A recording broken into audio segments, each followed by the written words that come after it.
Morning all.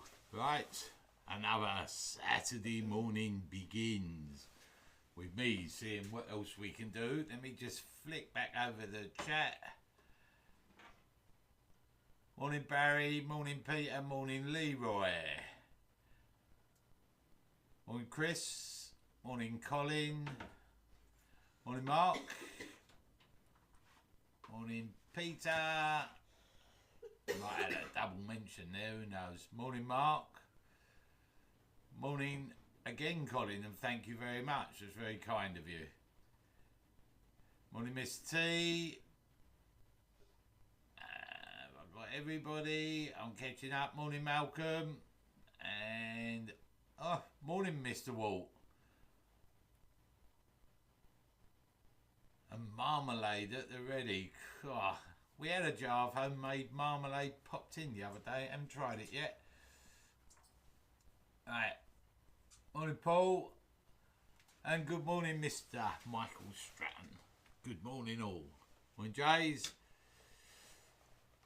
We're going to have a go with this new HollowPro this morning.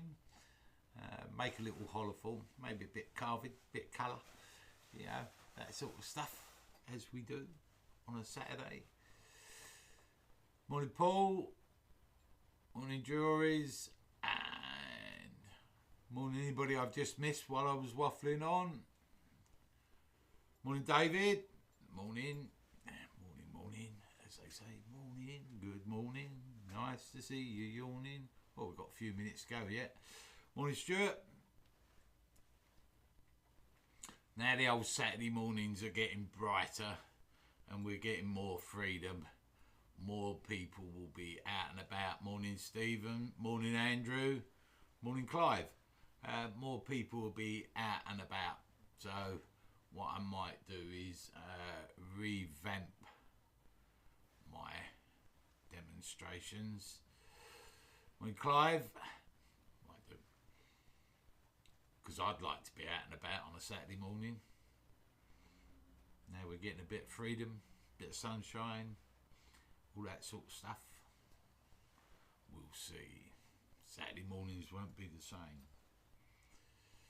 But hey, oh, I've just been given the dreaded iPad. You would think by now Mrs. Oliver would know how to turn this on, wouldn't you? Well, if Mr. Oliver showed her, she's more than capable. Let's look down at the old iPad. Let's close that. Open that. Do that. Where's it gone? Where's it gone? Close that.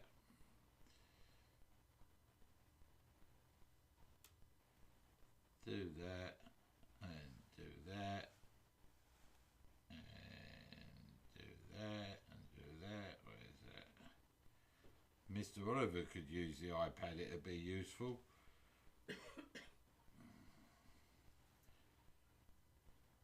There we go. Let's turn that down. Just sign up for that's up. There we go. Up, down, sideways, all the rest of it. Morning Ian. Morning Mole. David, yes, thank you very much. I got the package that you sent back and it was for another Mr. Vaughan. And I've sent away the one to the other Mr. Vaughan. Yeah. Not only do I get it wrong at the lathe, I get it wrong in the shop sometimes, or on the mail order. Never mind. If everybody had a different part number, we'd be alright. If everybody's got similar part numbers, there's a problem. And I've only got one brain cell. Well, debatable, I might only have half a brain cell, you know. Morning, Keith.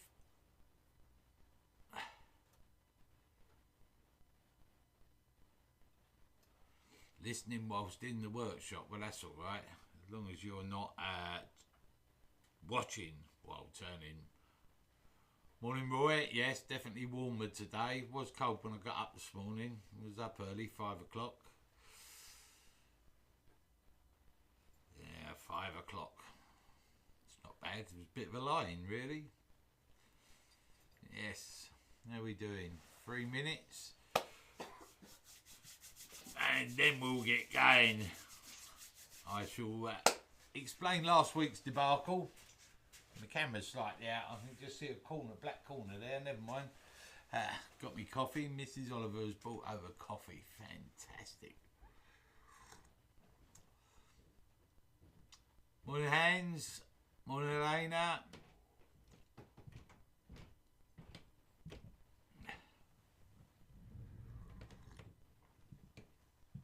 Morning, Trevor. Morning, Nigel. Oh, Paul, nearly ready. Ah, you'll love it.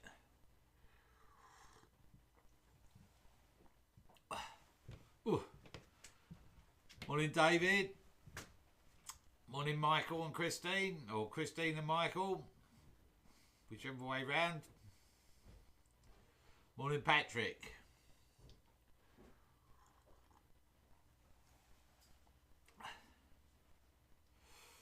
Yes, good morning. This week's been a bit quiet, really. Had orders in, picked and packed them, sent them out. And done a lot else. Oh, yeah, we went out. We ventured out. Morning, Mr. Carroll. How the devil are you? Morning, Terry. Well, I might have already said good morning, Terry. Morning, John. Afternoon, evening, good day. Shall we become Australian? Good day, everybody. That's what we'll do. We'll become Australian. From here on in, it's just good day. Mike Walk's been very polite this morning, isn't he? Shows he's gone back to work. He's having to deal with customers on his bus. So he's got to be polite again. A nice Mr. Walt, rather than a nasty Mr. Walt. Didn't think you'd get that in the same sentence, did you? Never mind.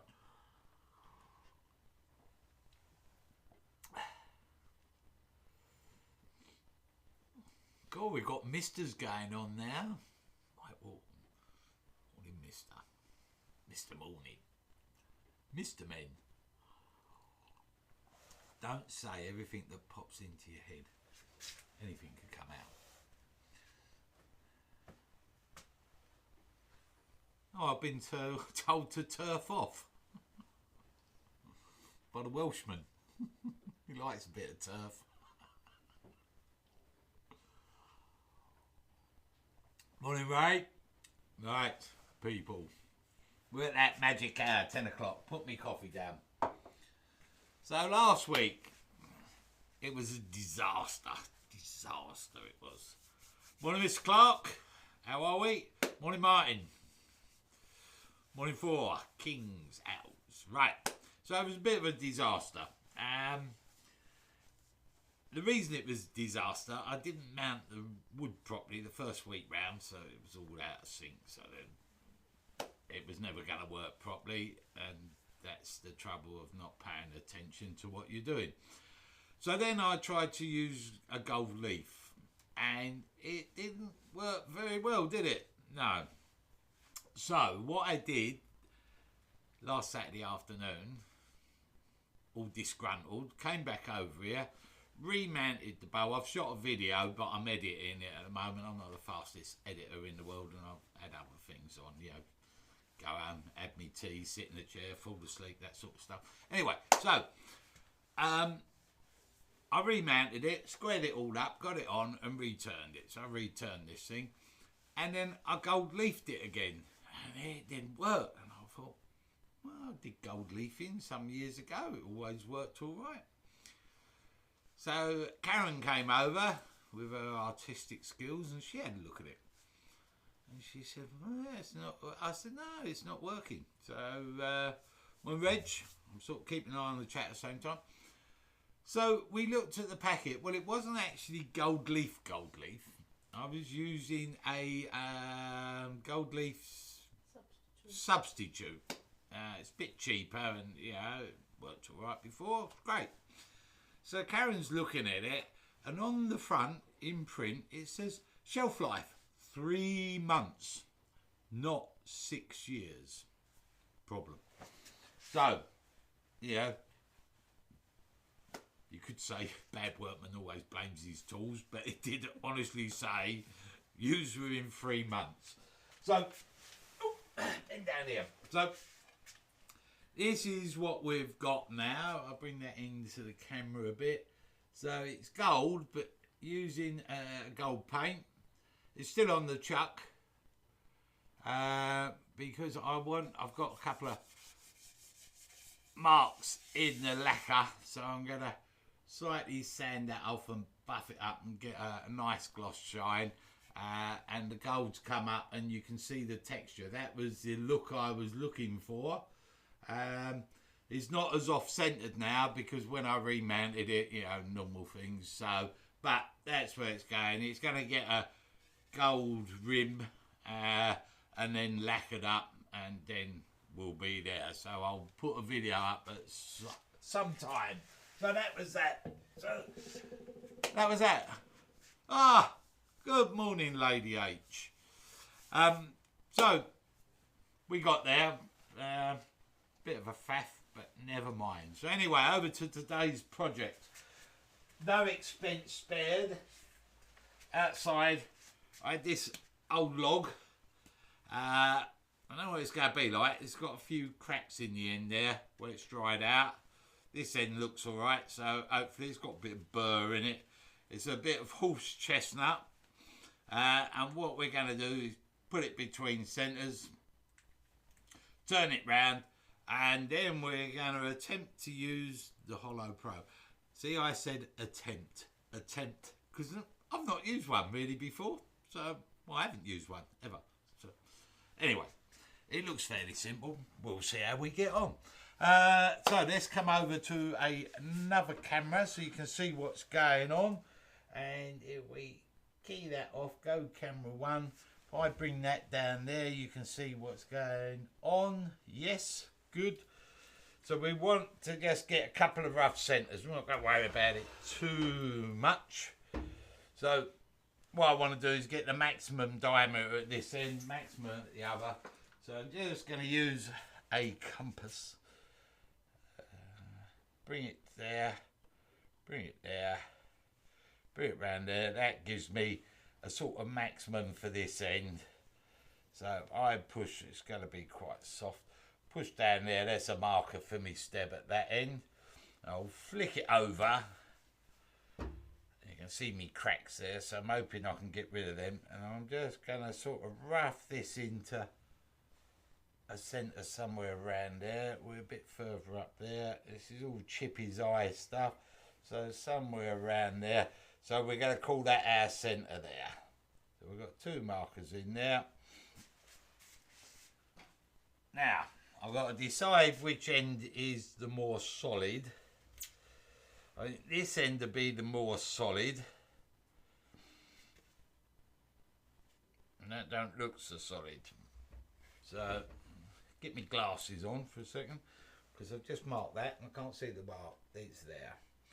So what I'm going to do is, for the start, I've got a couple of stebs in. I'm going to mount that in there. Get the glasses off. Gonna have to stick a face shield on because we're gonna have a bit of flying debris to start here. Let's just find that little mark that I'll put in there, just there. Bring that up there. Bring that out to about there. Lock that over there.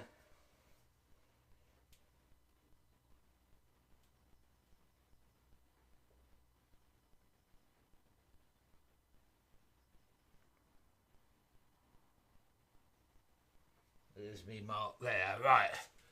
Now you didn't see that bit because the camera is not wide enough. Let's just zoom this out a little bit. Alright, we'll zoom this out a little bit. Back there I think should get you. So I've found me little marks. I'm going to make sure my tailstock's locked off. Give that a wind into the steb's grip. Find me knockout bar. give the drive a tap in. So that's in. Wind that in there. Lock that down there. Turn some power on the lathe. Ooh. All going so well. Now we've got a big overhang here, so we've got to knock this corner down first. Lock that down there. Lock that down there. That looks like she'll turn. Turn out, lathe speed down. And I've got here my faithful Honeywell polycarbonate face shield, so I'm going to use this for the beginning till I get it to round. I wouldn't, recommend that you wear a dust mask in the workshop, but if I've got a dust mask on while demonstrating, I'm like that. Some people might say that's a bit better, but hey, so shield down, stand out of the way, push the green button, slowly turn the speed up.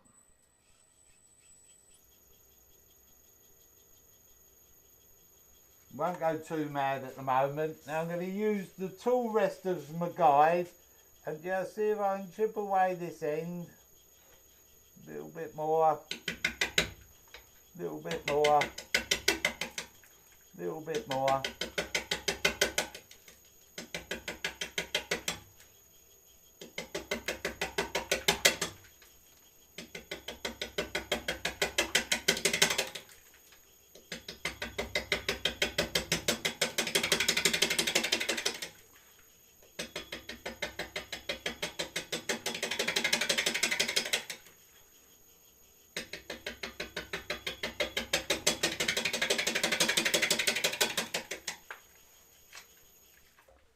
Stop that there. Move the tool rest in a bit, because we was hitting a bit more timber there. All I was doing was slowly raising my handle with each pass. Back on. I know this end is still wider.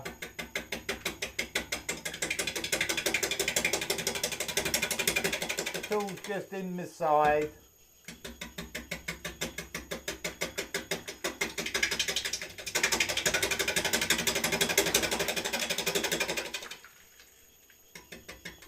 I'm just following the ghost that I can see.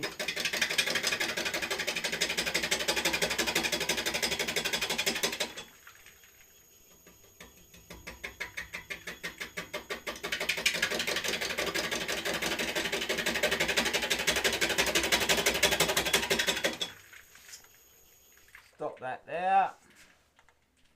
Now we're going to tackle this burry bit that's sticking out. Make sure she turns.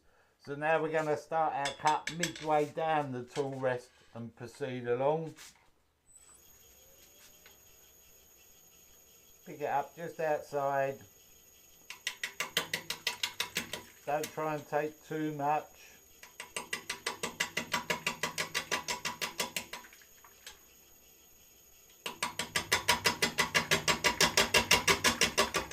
I'm going to carry along the tool rest. There, I've got a bit there. Come back a little bit more.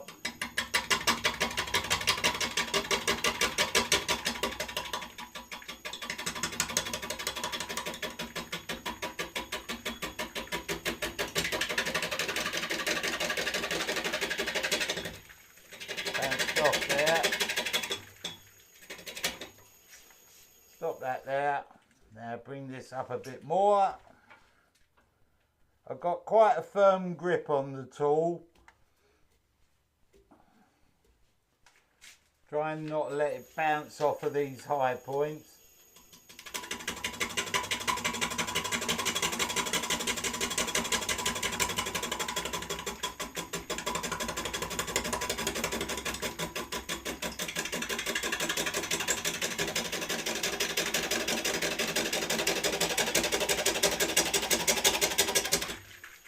Just letting the tool cut, doesn't matter what grip I've got. Hello, we're going to pick it up here now.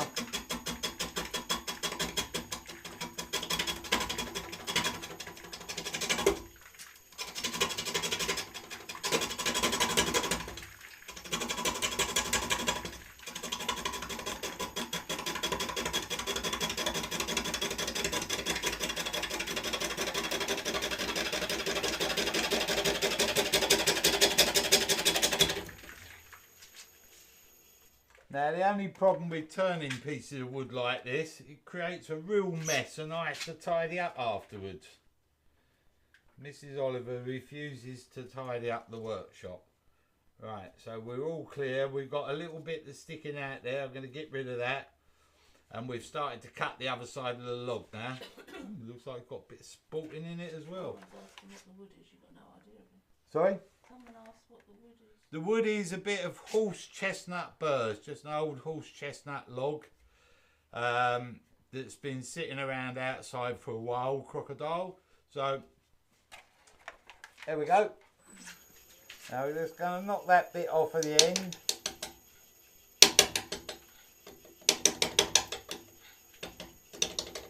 I've got rid of that bit. Now we're just going to come along the tool rest now. It's bouncing all over the place. It's too big a cut. That's better. Just drop the handle down a bit. Now I'm going to get into the high point, so I'll drop the handle down even more.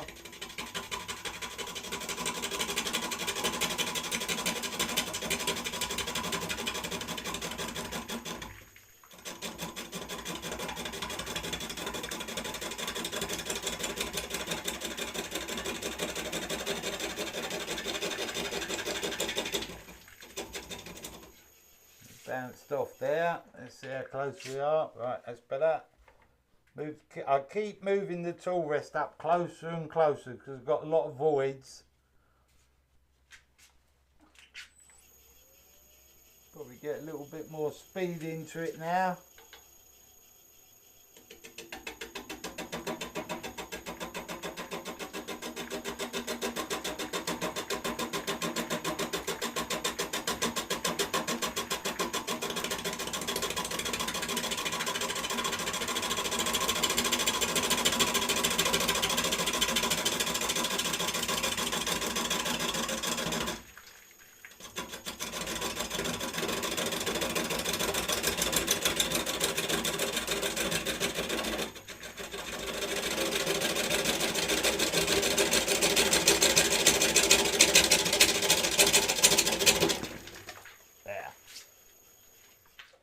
Now, you'll notice, I didn't mention this, that I'm using my bowl gouge.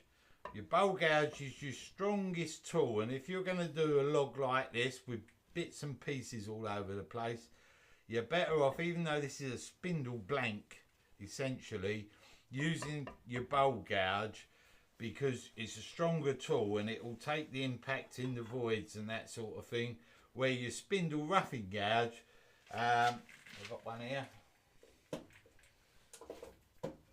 Thought I had a spindle roughing gouge here. Oh, that one will do.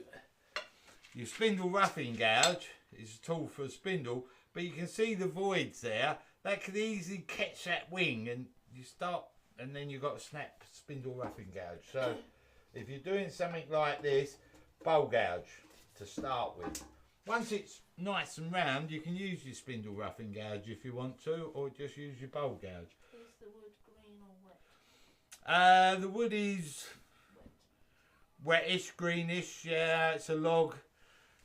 It's just been thrown outside, so it's still a bit moist. It was just a log that would do for the project that we're doing this morning to use this HollowPro on. So now I can come along. I can use the side wing of my gouge.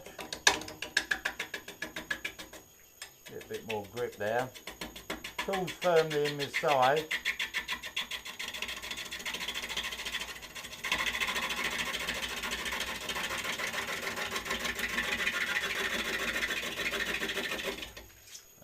Push up there.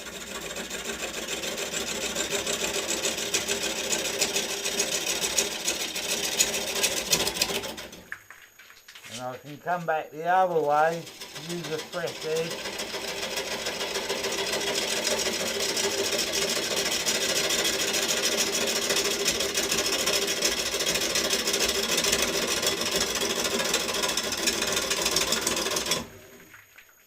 That's me step slipping.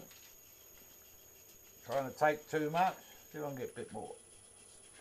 bit more momentum into the lathe. Take that eye point down.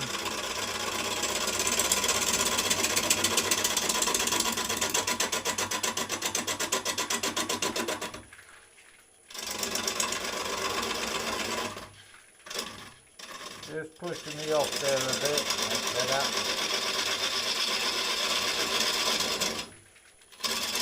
Now that's slipping because I'm trying to cut too much wood.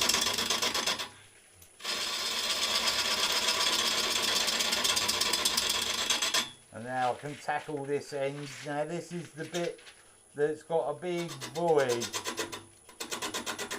So I've just got to find my level on the tool rest.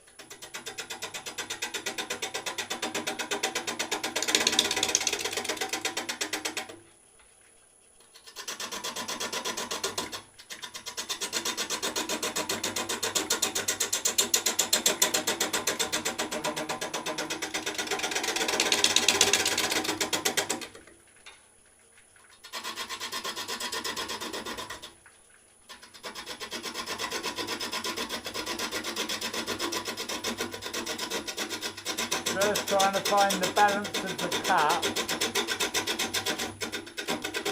to stop it slipping where it's wet. Now if we stop that, you can see we're about, I don't know, inch out in the middle there.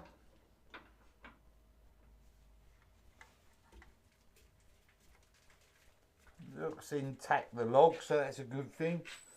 Now see if we can get a bit more speed in.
Again,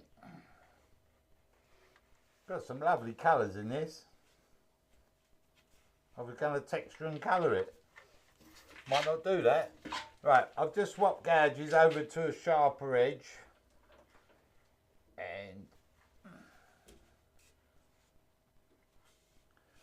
now, well, to make the best of this, so we don't bring it down to too small, we'll probably put a bit of shape in this end to get rid of that, which would have meant, because I was going to have my curve at the bottom of the log, but I chose to mount it this way because this bit's cracked here and I've got to crimp down on something, so this was the sounder end for that.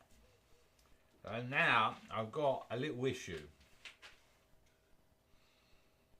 because if I bring the log down, I'm going to make the diameter of this piece 1/2 inch or so narrower. We might get away with it. We might get away with it. I'm going to do a couple more passes. If I think it's going to get too narrow as a vase for the hollowing and stuff, I'm going to turn it over, take this end off, and put a spigot on this end. But this is the better end for the spigot. So let's turn it back on. See if we can get a little bit more speed again. Fresh edge.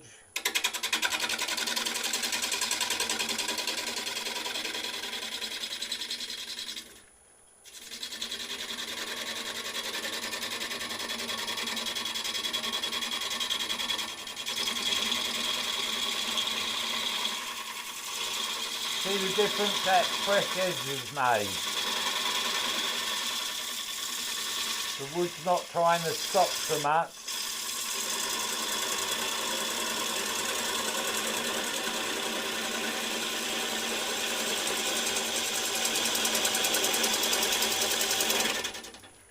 I'm still pushing as hard as I was before because I'm just trying to get this removed.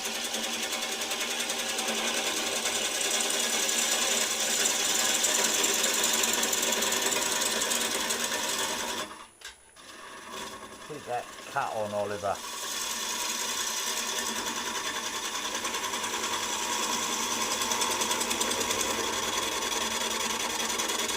There's me, boy.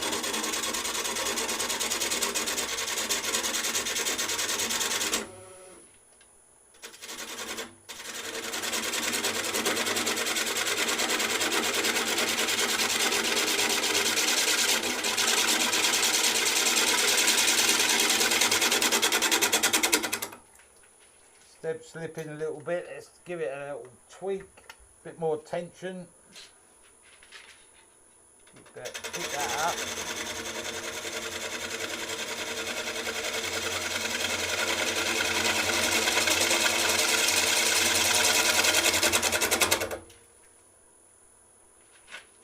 Back the other way.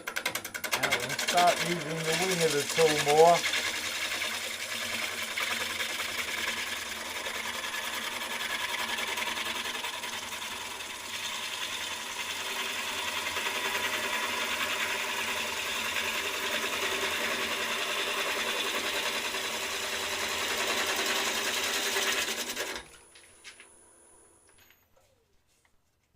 We'll be alright. We'll be alright. Bring that up. Now if we come over to the end cameras, when you watch these shots on video with the streamers flying away, this wood's not quite wet enough for it, but it'll give you the idea. Let's come over, if I can see me buttons. Camera 2. Camera 2, there. Right. If I turn that up, turn the speed up a little bit, then if I use the winger tool, roll it in, so bevel rub on the side, roll it in. I'm using the winger tool.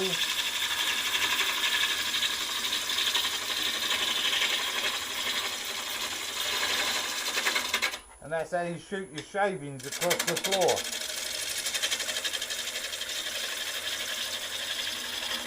Get a ribbon peeling off.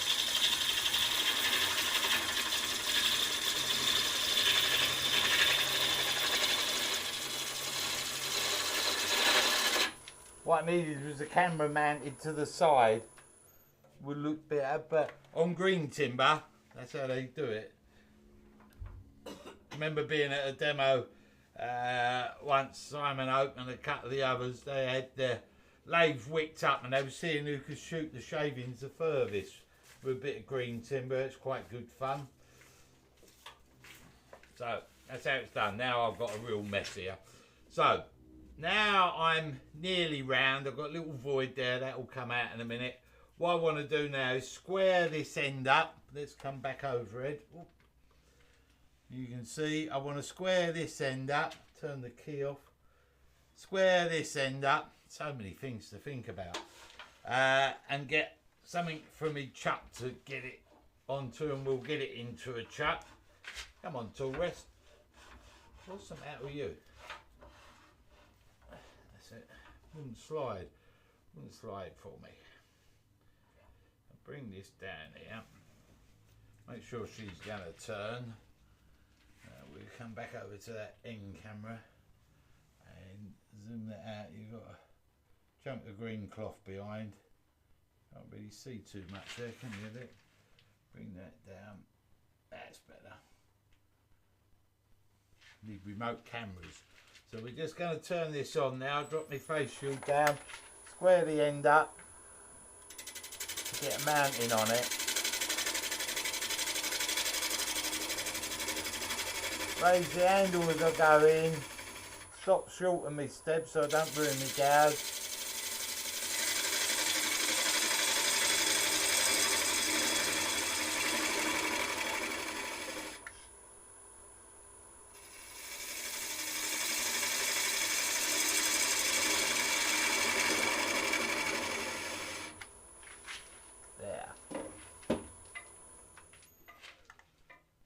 squared up.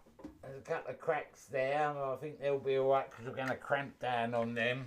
Now what I'm going to do is just change my centre over to a ordinary live centre, just so I haven't got such a big knobbly bit on the end there. That's the technical term for it, knobbly bit. I'll bring that out of there, drop that log there, remove that, put live centre in there,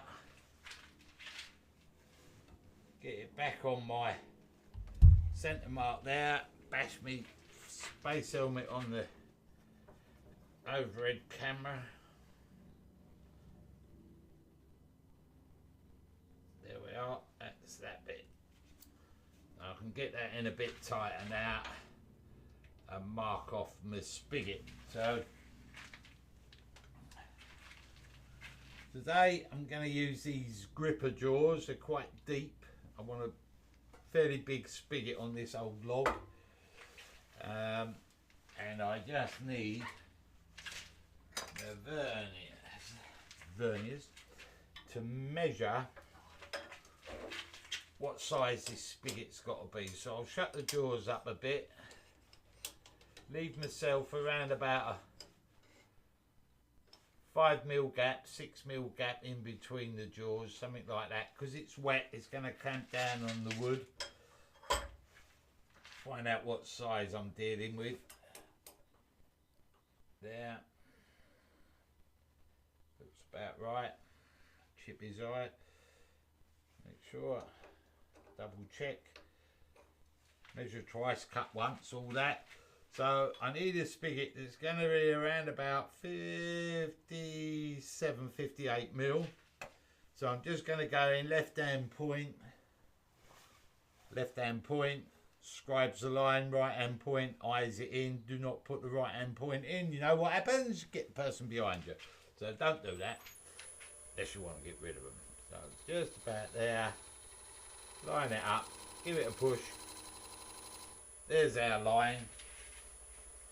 I'll put pencil on it, you can see it more. No, you can't. Pencil's not marking it too much. Trust me, there's a line there. Get me chuck out of the way for a minute. So now what I'm going to do is start coming into that line first. Because this is soft, the live centre's gone in quite a long way. I don't want to take it down small at this moment in time, because it could go picking off the lathe and no one wants to see that. So I'm just going to pick the cut up.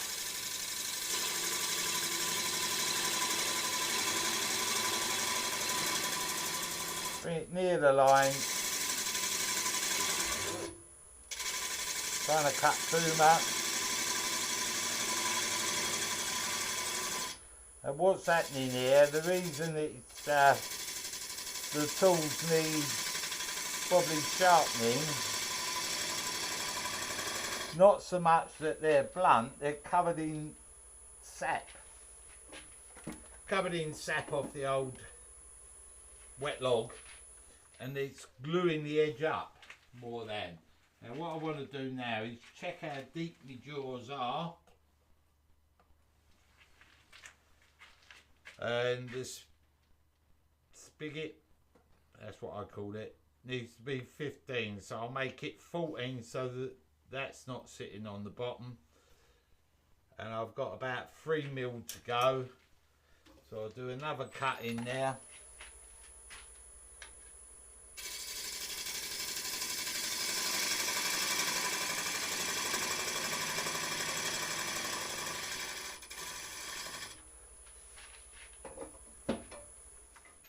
Thread stop. Another little cut. Thought I had it in one.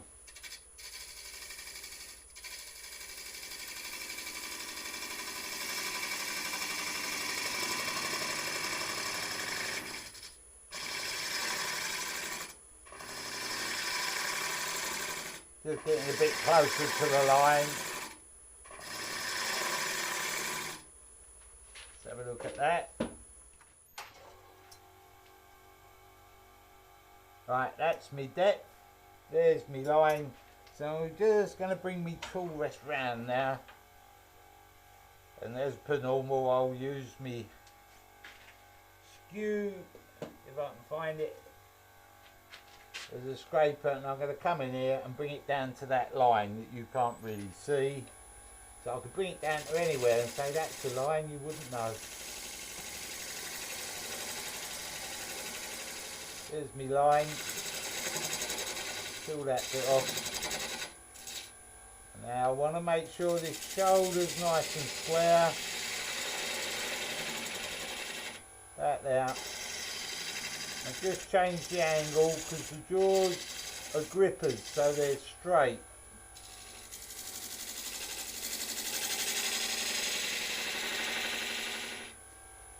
Make sure that's square.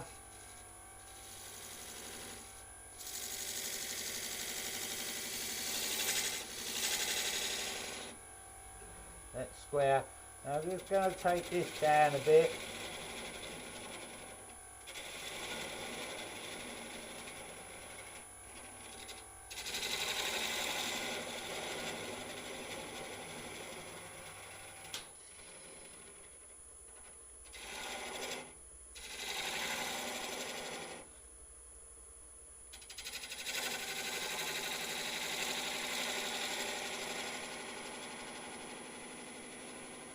There.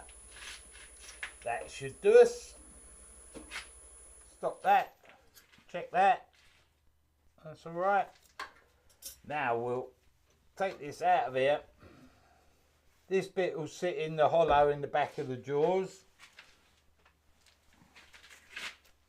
In that bit there. The jaws can come down. Open them up a little bit. That slots down. Now I use the weight of the chuck. Just give it a tighten. And then just quick visual inspection that the jaws are sitting squarely against that shoulder, which they look like they are. Yeah. It's the important part, is just in there where the face of the jaw hits this shoulder. It's got to be touching all the way around, nice and square. So that looks square. So far, so good. Whoop, not so good there. Nearly knocked it off the lathe. Bring the tool rest out of the way. Get rid of the dreaded... Oh no, we'll leave the elbow stabber in for a minute. We can support the centre. Now this crack here is coming down to about there. So I want to turn that bit away, and then we'll have a vase about this tall-ish. Knock the stab out of here. Everybody with it so far. Stab out of the way. There.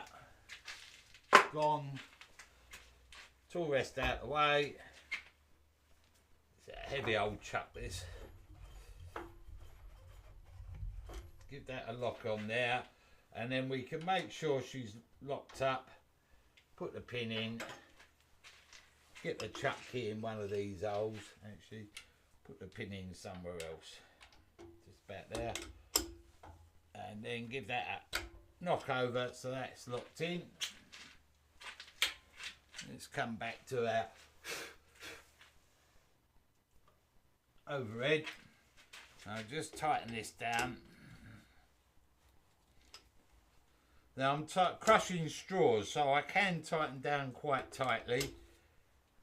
It's wet, so I want to make sure she's got a good grip. I'm just giving it a rock like that to make sure I haven't got any rotten wood. If it was rotten, it could start moving and snap off on me. And it didn't do that, so far, so good. Now if I bring the old live centre back up, just pick it up on, oh, look at that, it actually goes into the same hole.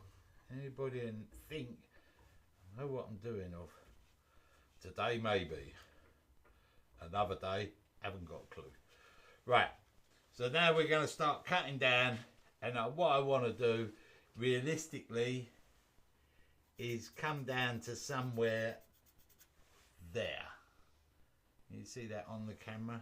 Maybe not be able to. We're going to remove this bit here. So I'll get my shield down again. Turn the lathe speed down. Turn the lathe on. Slowly turn it up. There, she's not running too bad. Little bit of speed. And we'll slowly knock down.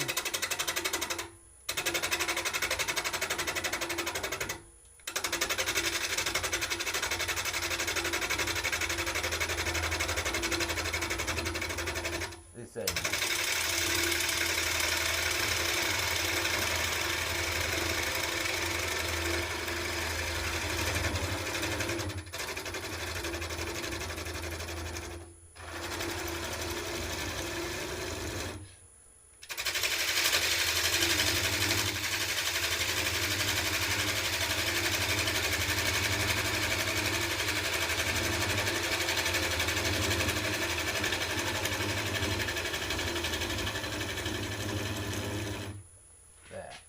Now, I'm going to sharpen the tools because they're sort of crunching along. It's ripping all that grain out. So they could do with being a bit sharper. I could bring my tool rest round like this. Yeah, so I've got my tool rest. And I could, if I wanted to, pick up my cup this way.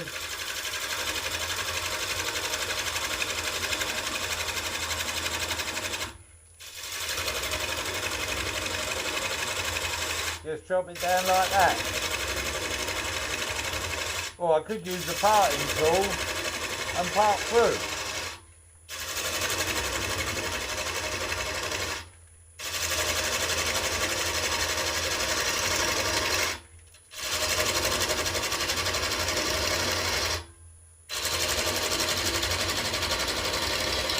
All I'm doing is picking up the cut, twisting my body towards the lathe, my right hip towards the lathe, and just chopping down.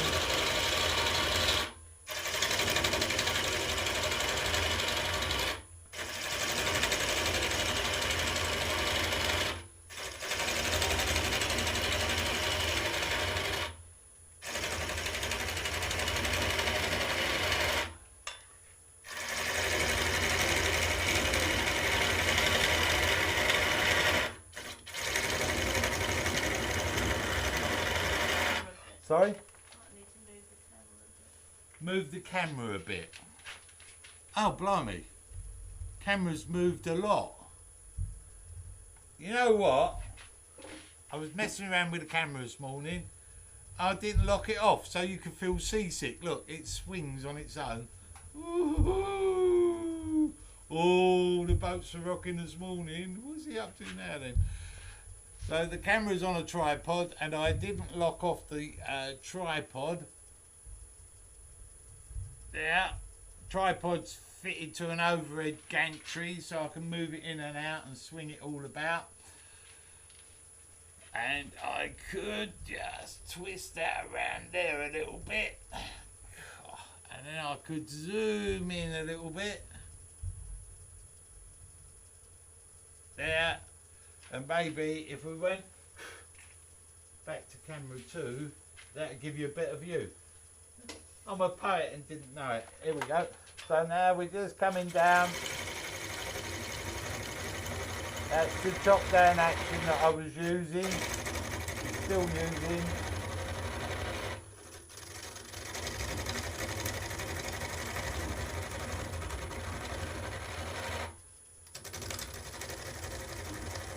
I'm not pushing anything too hard here, just gentle cuts.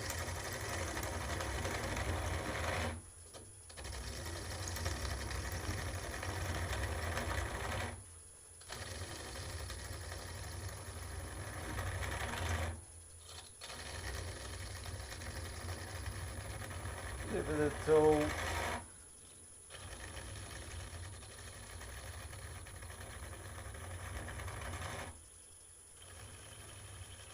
If I go really gentle, I can get this really, really thin. That's snapping it.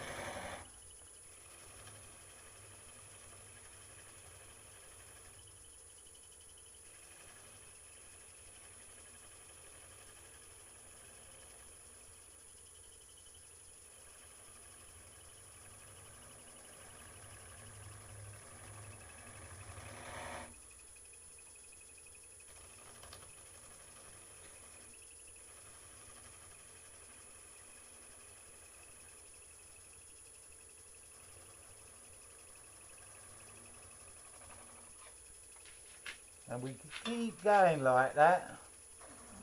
We're not going to, we get bored. Get rid of that. Right. Okay, so this is nasty at this end. So to get a clean cut on here, so we got an edge, we need a sharp tool. So that counts me out, doesn't it? But we've got rid of the cracks. So we can add this and we can open it up and it's not going to go pa-ching in two, he says. Ooh, nasty. Big crack in there. But it doesn't come out to the side. So we should be alright. So I'm just going to quickly resharpen these tools so we can get a finishing edge. Won't take long. Talk amongst yourselves. Lovely day. Oh yeah, it's nice out there.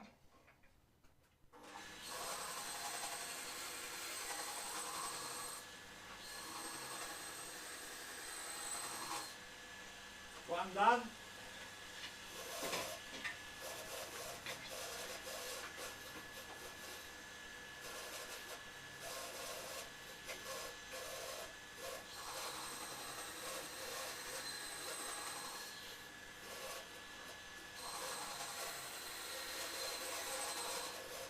Two done.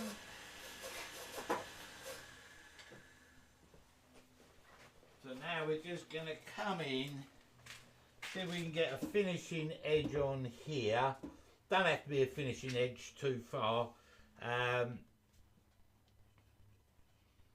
don't know, in about 10 mil would do, and then we can sort it out afterwards from there. Now I could still, anytime I can get support, take it. So I can just bring the centre back up, wind that into there, drop my shield down. I'm just going to bring the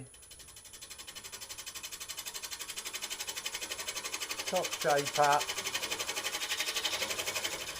Let's come back to 1 on overhead.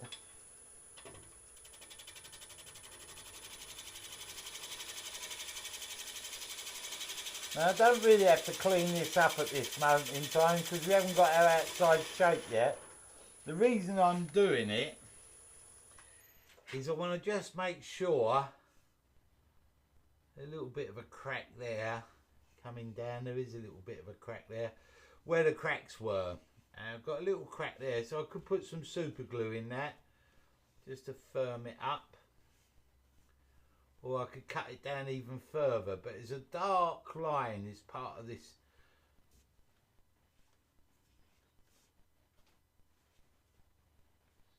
Yeah, we'll see. Right, let's turn the tool rest around and get a good face on it. I did say on Facebook, someone said, you're going to do this, will there be colour? I said it'd be rude not to. But look at the colour of that timber. Can you see the colours in that? Let's see if I can zoom in it and you might see the colours. Drop that down there. And adjust that round there a little bit for a second. You go down a bit seasicky again. Zoom in on that a bit. Let it focus up. It's not focusing up. I've got it on autofocus. You can't. It's full of pinks and whites and all sorts of stuff. Let's zoom that back out. It's full of colour.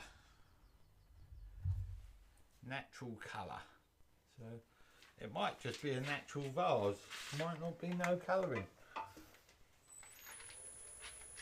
I'll just whip the speed up a little bit more, and I'm just going to take some light cuts into here.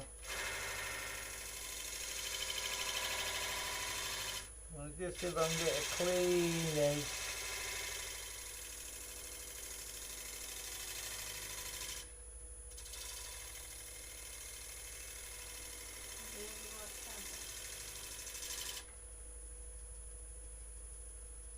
Just a clean, I'm just doing a clean edge on here, very light cut.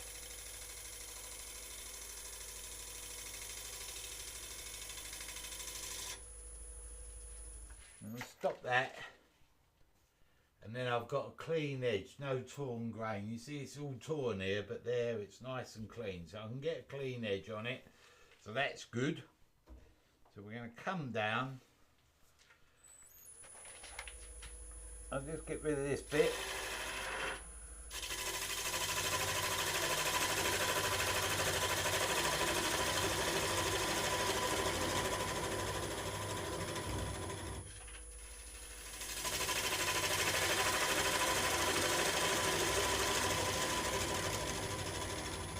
It can be as crunchy as it likes. Smash that out of the way.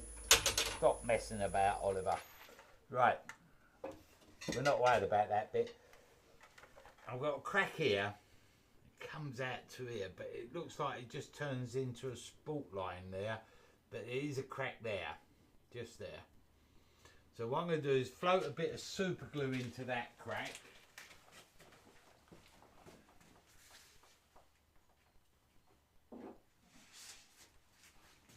Just so it don't part on us.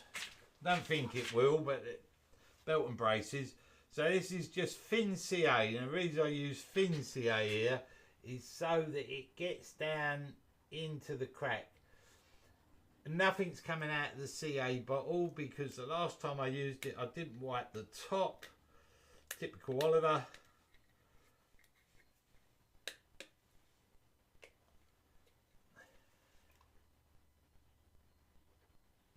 And it's glued up the end.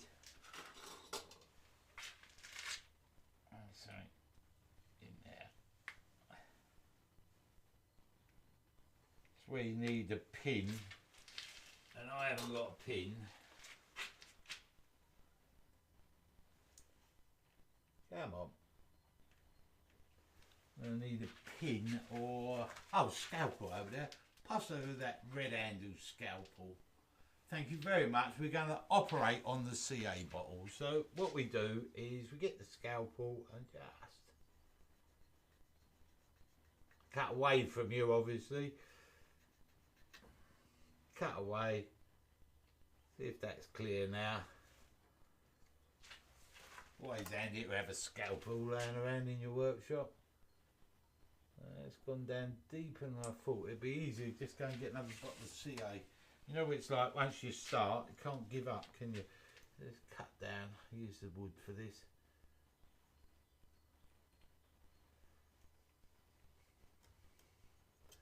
Looks like we've got a hole now. What do we do with the top of that? Oh, put the cover back on. I really do need to wear my glasses all the time. I'll pull my readers over here. Right. Really?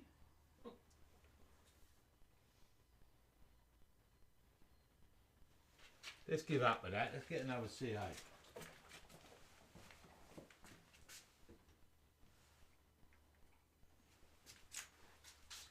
Note to self, wipe the top of the CA off once you've finished using it.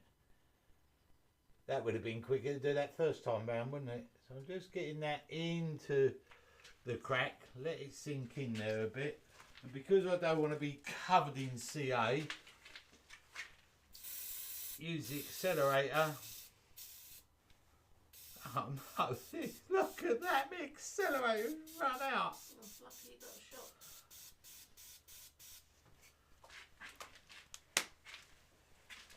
Lucky I've got a shop.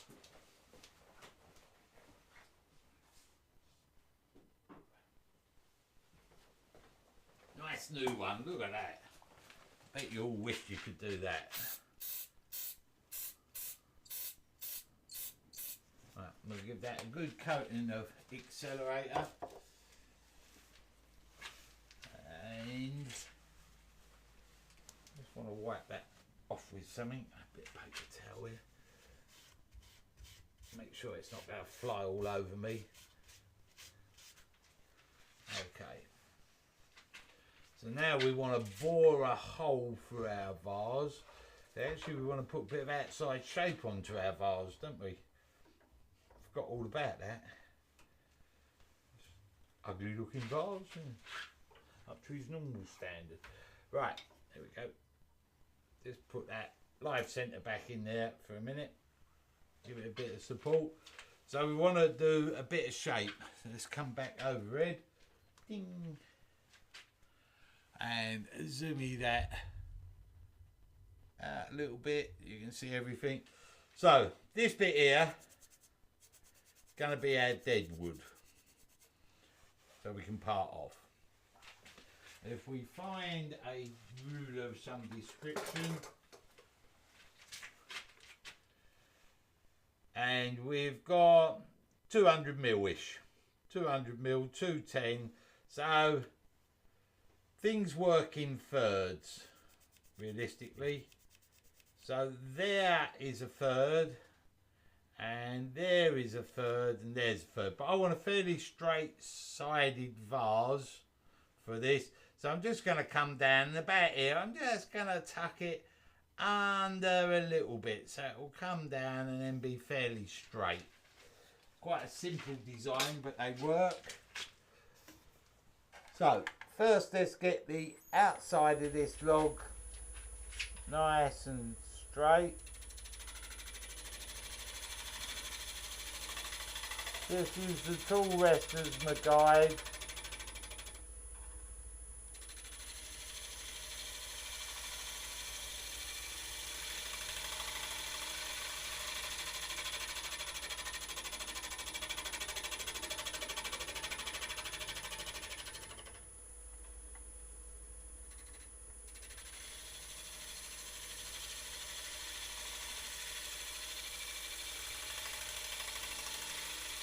When I'm doing that, I'm looking at the horizon on the opposite side of the wood.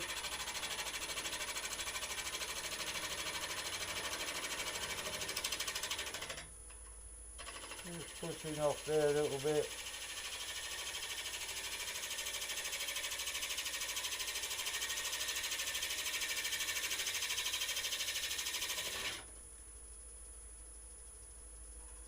One more.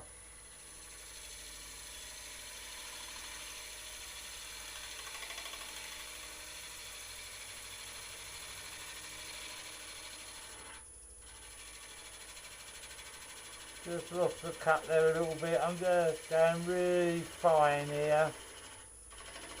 Bump there.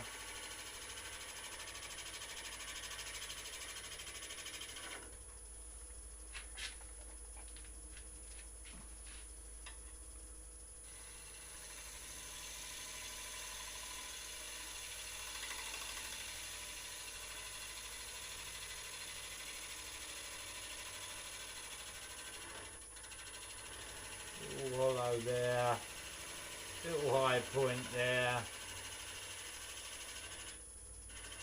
little hollow there, somewhere there. Ooh, don't put your fingers on a piece of wood that's got a nodule in it, somewhere there. Now we've just a bit rough grained here, so I'm going to come back the other way. Well, no, let's put a bit of shape in the bottom. So, just twisting towards the lathe with my left hip and raising my handles that come round.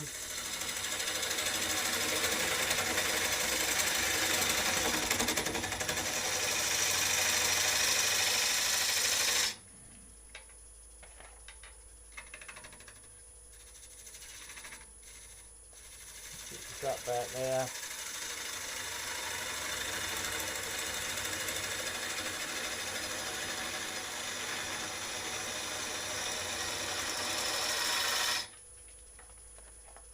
Let's have a look at that. There, that looks alright. I've got a bump there, so I'm still there, but now I'm going to come down from this top bit because I've got a bit of rough grain there. I'm cutting that way and I'm getting rough grain, so now I'm going to cut the other way, see if I can smooth it out. Let me just pick up cut.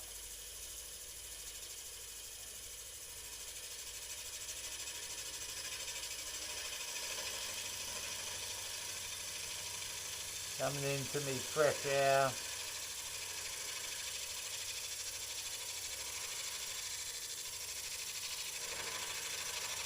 only pressure into solid wood. That's when the curve's going to start. Slowly lift the handle, twist me hip.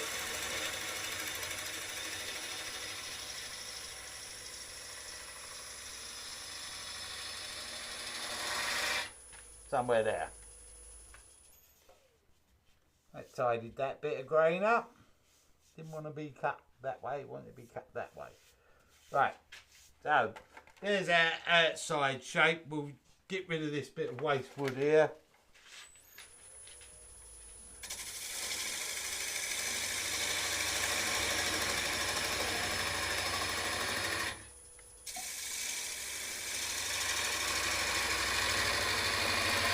That's where we'll be cutting off.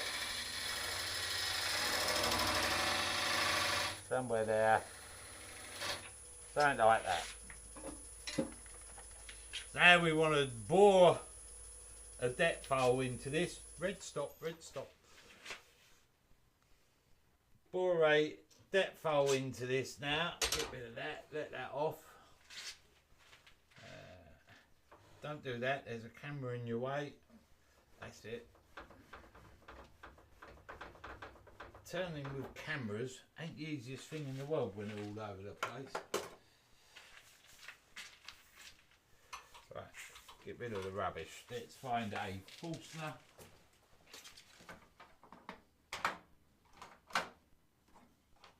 I had one set up earlier.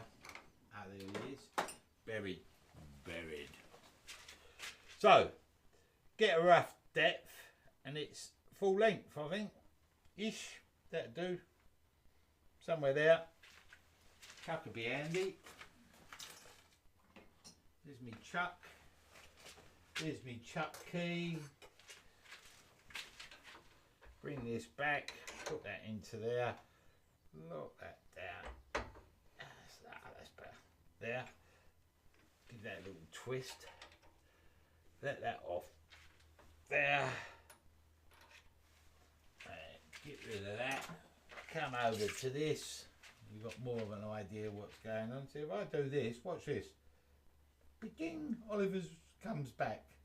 But it don't all come back because the green screen don't go to the floor. So I'll key that off. You've got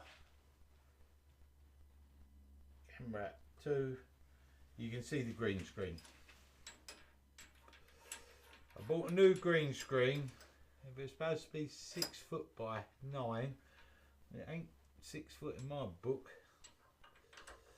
I've got to sort that out. It's better green screen because I can now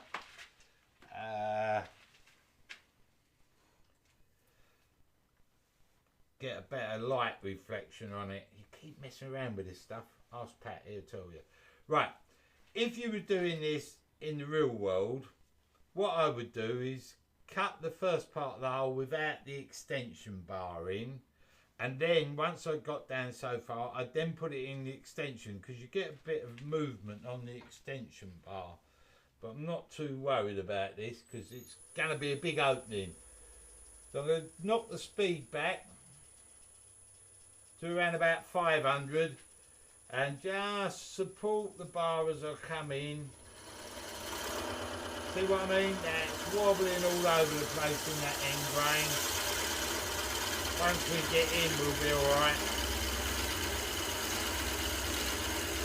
Now, always remember to wind back, because if you get a build-up of shavings behind the cutter, what will happen is your Forstner bit will be stuck in your piece of wood.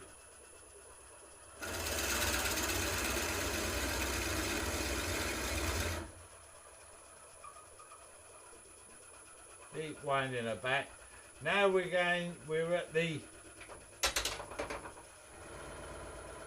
extreme for the quill. So that make you feel giddy. I just hit the camera.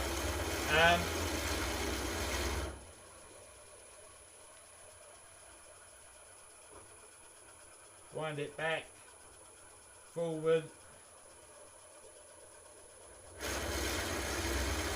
Crunchy, crunchy.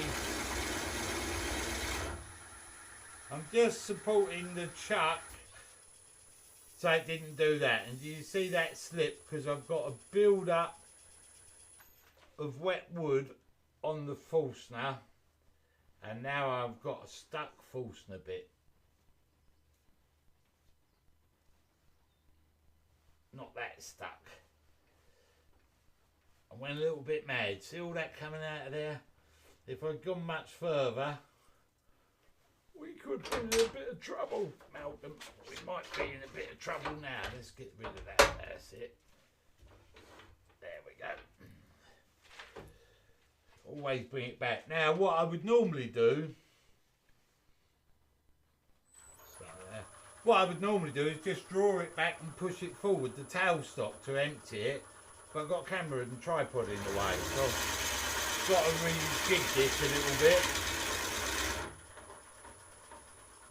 So I would let the tailstock off, just draw back.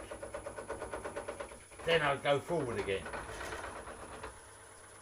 Drill in. Back it off a little bit. Pull the tailstock back. Clear the wood that's building up behind. Mind that tool rest because that's getting in my way.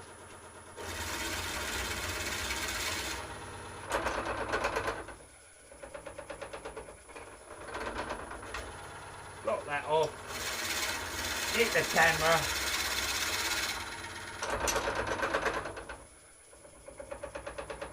Right. I've got to somehow mount that camera from the ceiling. So about there, that's about as depth. I can draw that back, wind this back. Get back further in the camera would be the best idea. Now the quill is under the thing. Red button stop. I have to keep saying that. Now,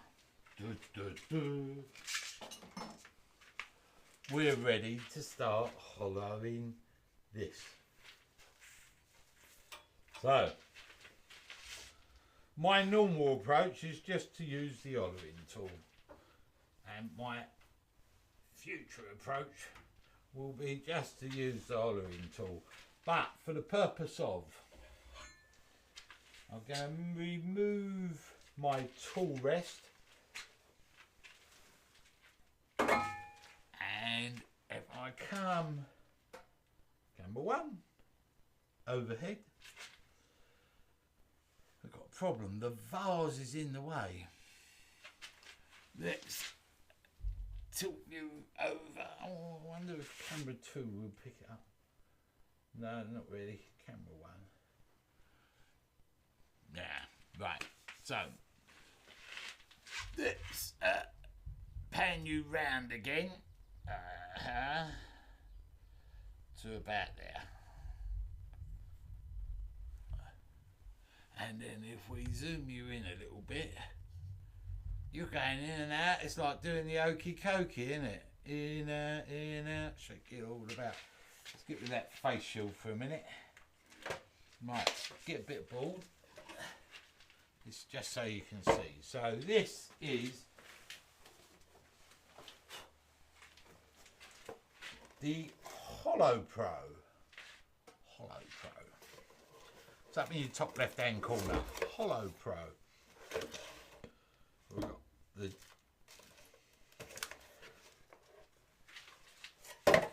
guide bit there. If you like Sorby's new packaging, there's no expense spared. So you tip it out the end, don't you? But not with this quick release. Comes straight out the bottom. Wind our tool post. Picture is over the top of it. Oh, my picture's over the top of it. Let's get rid of that. Key that off. Right. So I just wound the tool post into there, and it takes the Sorby tool post system, so you can use any size of tool post on it. On my lathe here, it's 1 inch. I've got the inch tool post. And then we get the Allen key. It's greasy. Don't wipe it down your smock, all right? Wipe it down your work trousers. And we let off the Allen keys either side.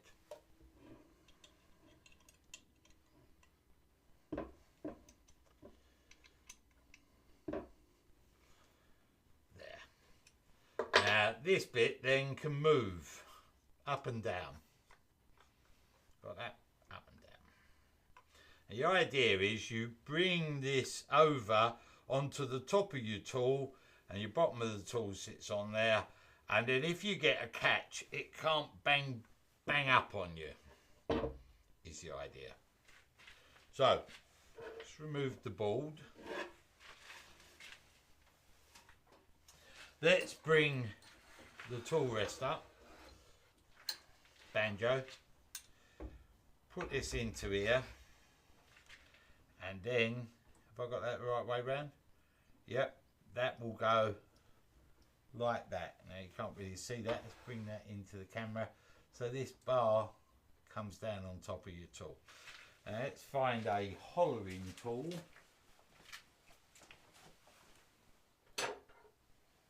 Hollowing tool. So the idea is you put that through there, bring that up there so it sits neatly, and then probably about there, height I want it, then you lock off this bar.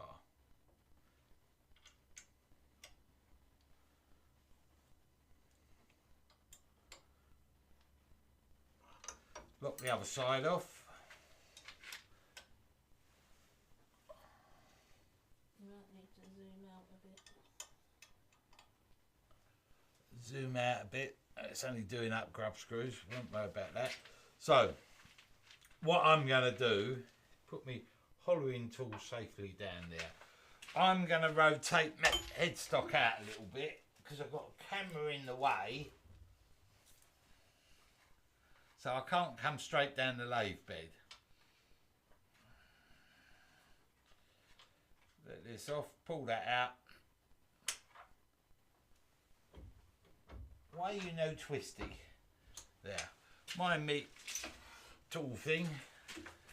I'm going to bring this out and then I'm going to adjust the camera around so you'll be able to see. Make sure that's locked down.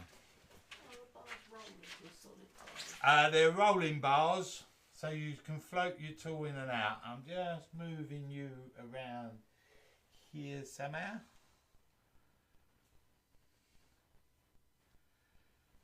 Yeah. What camera are we on? No idea. I want camera 2. There. Yeah, and let's do a bit of zoomy stuff. And then if I bring this up, there's the HollowPro coming in. What I might do is bring this tool rest round a bit. Bring this round a bit. Zoom this out a little bit.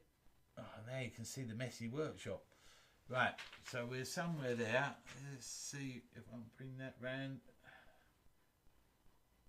There, let's see if we can zoom that in a little bit.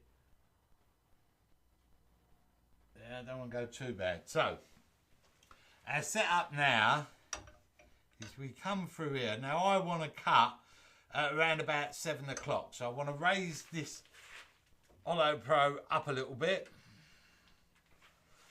And the idea is I can roll in on the bar. If I get a catch, it's going to try and pull my tool down, but this top bar stops me tool going anywhere. And now I should be able to just bring this around here as I cut.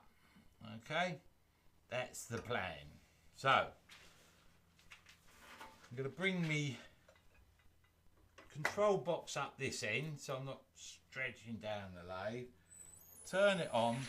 I'm going to come in here pick this cut up, and I just need to adjust this tool rest a little bit. That's red button stop. I want to bring this out a tad. I want to bring this up a tad. And I think I need to move these bars just a fraction.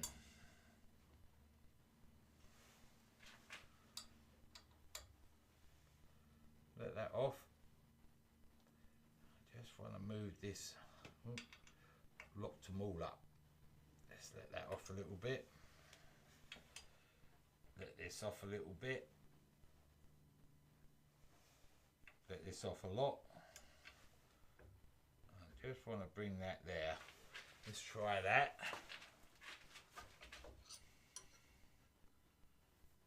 Back a bit. Bit about there. So it's rolling on both bars. And I'm about where I want to cut. So I can lock this off again.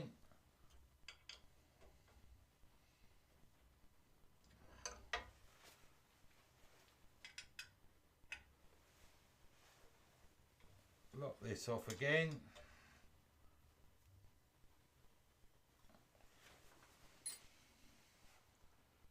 Come into here, and that's more where I want to be. But I want to bring my tool rest back towards me a little bit, purely because I want solid round bar. This has got a taper on it. This Hope tool, this is a PCT. So if I'm back here, I'm not sitting on the bar properly. Now I'm on the round bar. So now I can just come in.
Stop the lathe there, bring the tool back towards me. Now I'll start straightening up my edges. So the idea of it is if you're coming in, it fixes your tool at the right level. So that I'm going to push a camera button to turn the lathe on. Let's see if this is better on a little zoom, just so you can see the HollowPro. And now I just want to straighten off from the side.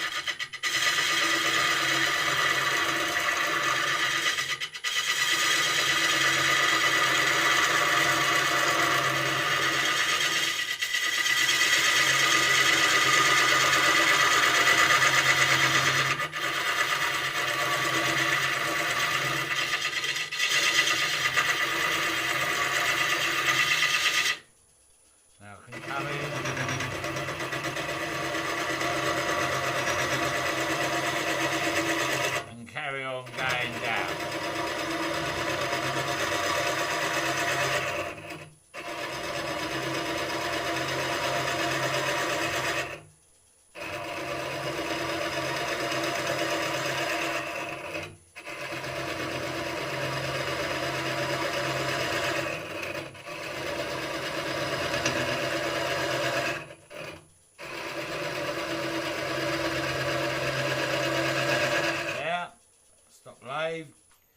Get rid of the shavings.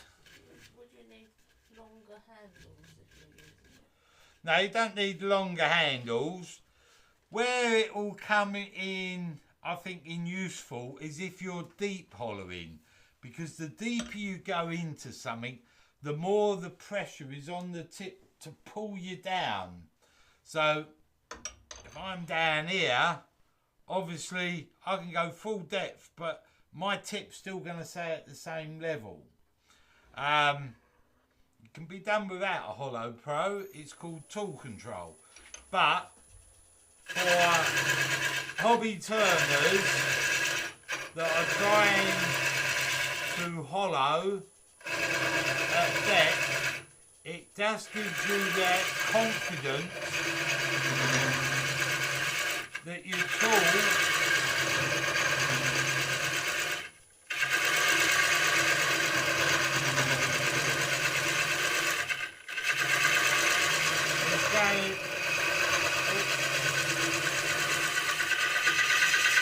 tool can concentrate.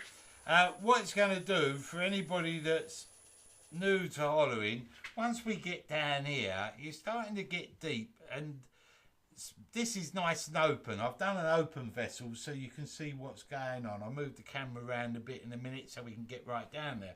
So it's going to hold the tool in position, so your downward pressures are not going to apply. You're not having to worry about them. All you're worried about, and the tool slides on the rollers nice and easy. So it just makes life simpler for you when you're hollowing.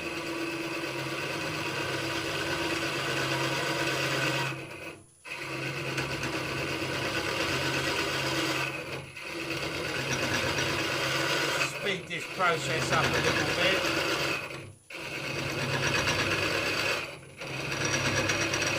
So I start from the centre out to the outside edge, and then I just come down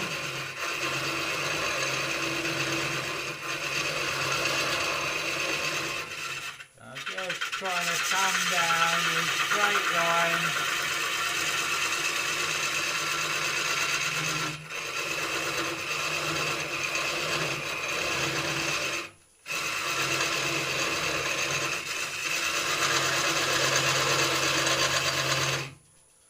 All I'm doing is coming down a straight line then to make a nice even wall thickness down the side of this vase.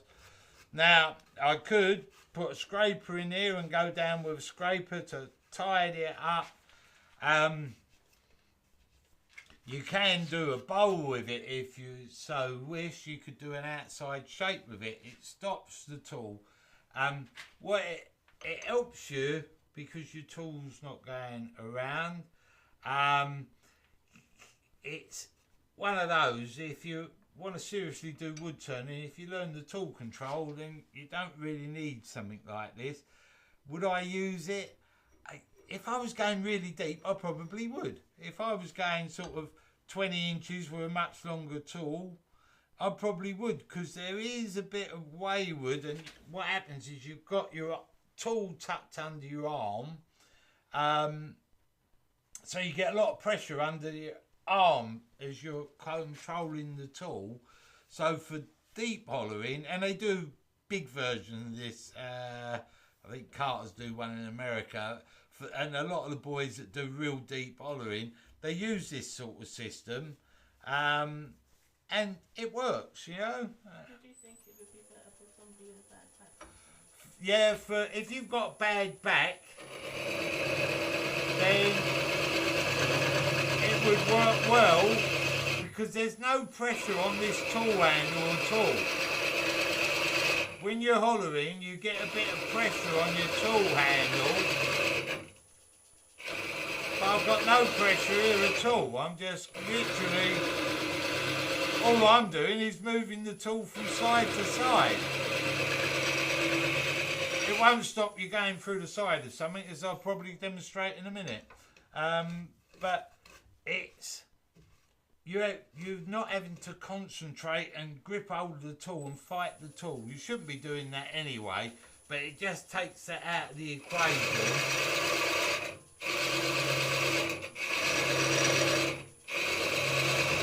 All you're worried about is following your outside shape.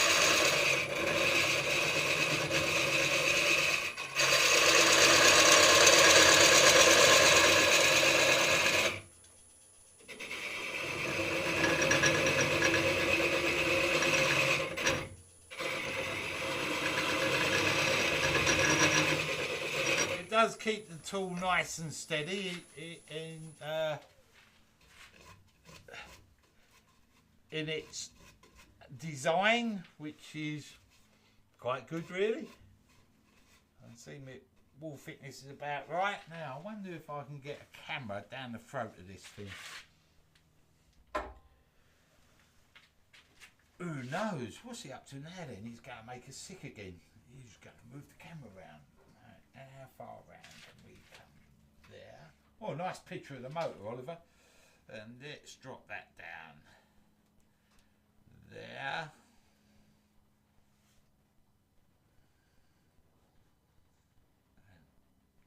Something's stopping me from twisting round there. So let's adjust that one there. How's that? Now you can see down the throat of the thing. The only trouble is I might not be able to do this now. Let's see if the pair of us can get on cameraman side by side. Push the button for the controller to the lathe, not for the cameras. Keep going, push the wrong button.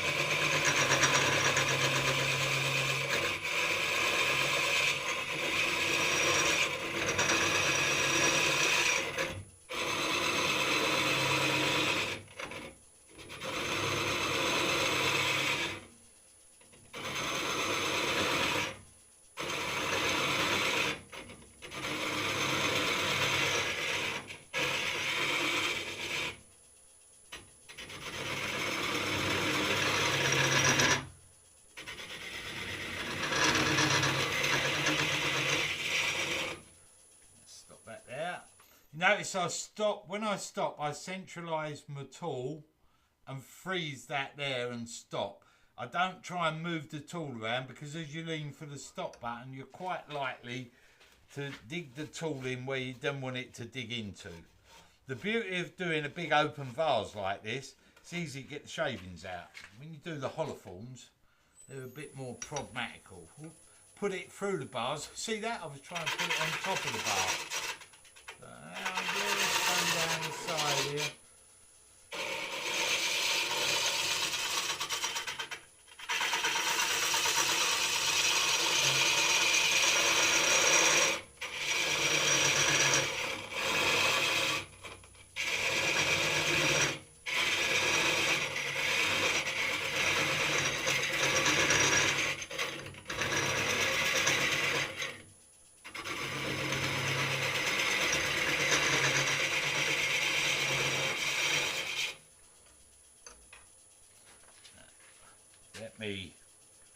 I don't know what to do now.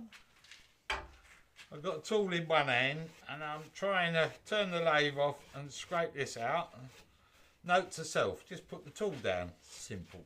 Right, let's see if we can drop this down a bit lower. Sooner or later this camera's going to get on my nerves. A bit like a song, isn't it, when you're a kid. I know a song that'll get on your nerves, get on your nerves, get on your nerves. Right, it's just rocking this around a little bit.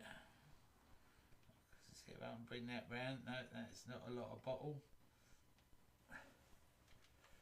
Just trying to get you a inside shot. Got too many levers on this tripod. There we go. Now, There we go. There's that. Let's lock everything down. Lock everything down, Oliver. And away we go again. Into the hole.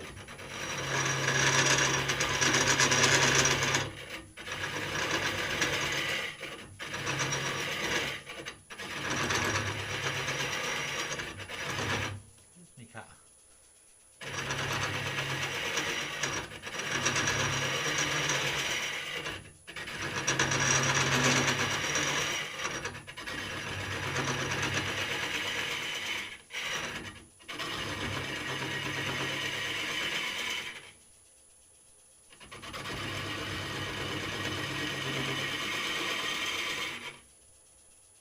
Just brushing the wood away.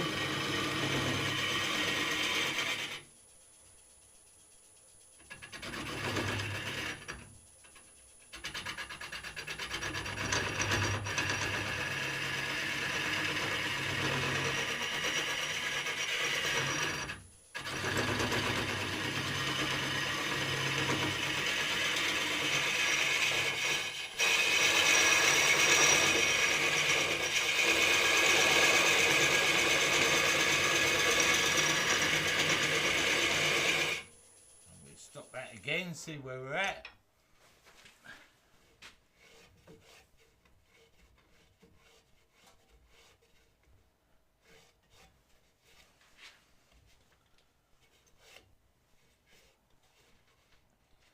See where my ridge line is. I'll put it through the bars. Donut.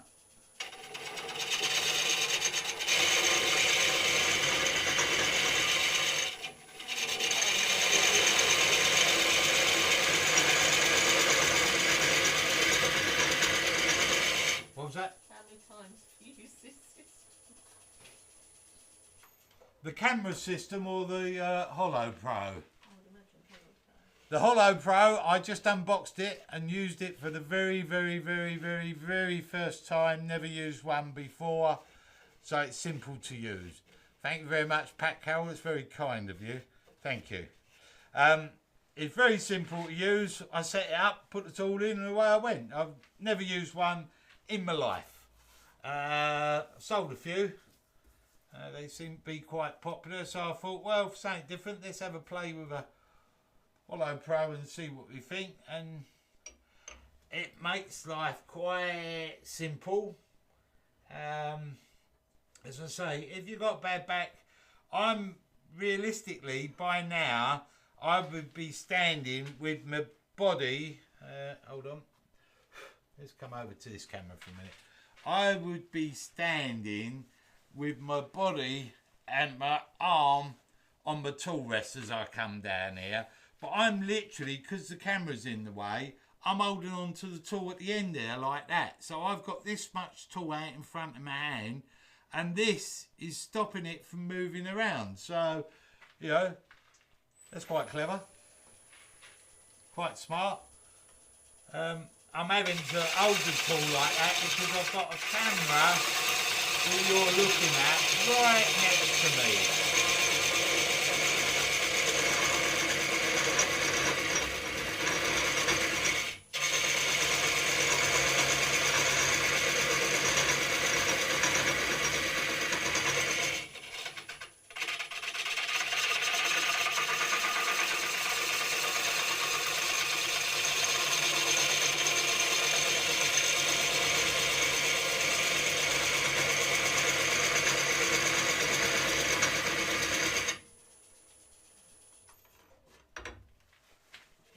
Gives you, you know, helps you with your tool control going down. So if you suffer bad backs, I'm behind. What picture is it on? oh, I'm still, hold on. Swap the camera around, turn the key off, and we can see what's happening. I keep forgetting that I do one thing and then go wandering off on a nice angle, and we're back. So what I was doing there is I was literally just coming down straight down the side, and now I'm just we're getting down to the curved area, so I just want to curve out the bottom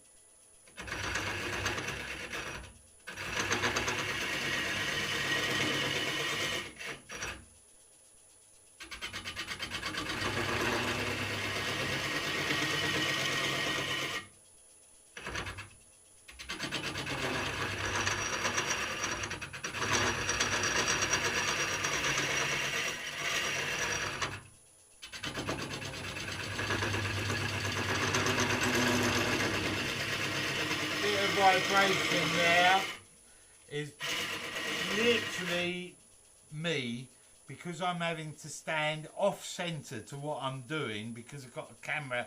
This camera here is where I should be, and I'm standing to the side of it, so I'm not centred on the tool.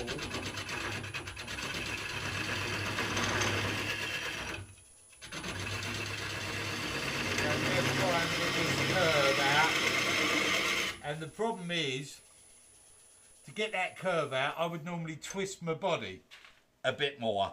But if I twist my body, I'm going to knock the tripod over, which knocks the camera over, which causes a lot of damage. And also, you'll be seeing the shavings on the floor rather than the hollowing of the hollow form. We're nearly at the bottom. I can feel the bottom there. If you can see in there quite... not quite. I can't bring you round too much more. So let me...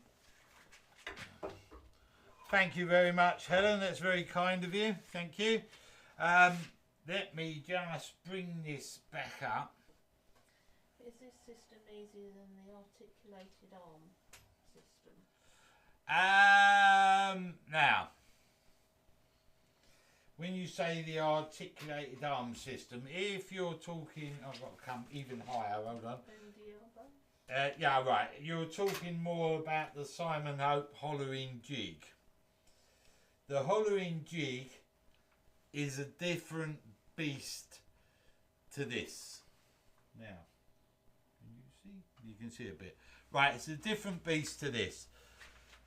With that, you've got...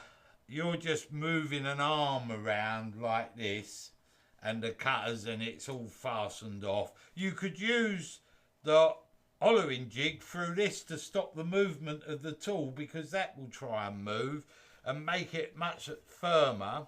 So you could use two in conjunction, but they're a different thing really. This is purely to help you control your tool, so you're not getting catches. Caveat to that, if you've got a crack in the wood like this, and if you was to get a big catch, so your tool can't move and you can't move, the weakest thing is going to give. The weakest thing then would be your piece of wood with the crack in it. So it'd probably go bang and split open. So, you know, it's not going to stop you getting a catch. You still got to control the tool with finer cuts rather than heavy cuts. But it does help you. Now I'm standing properly on this. It just helps me, so I should be able to come down now, nice and straight.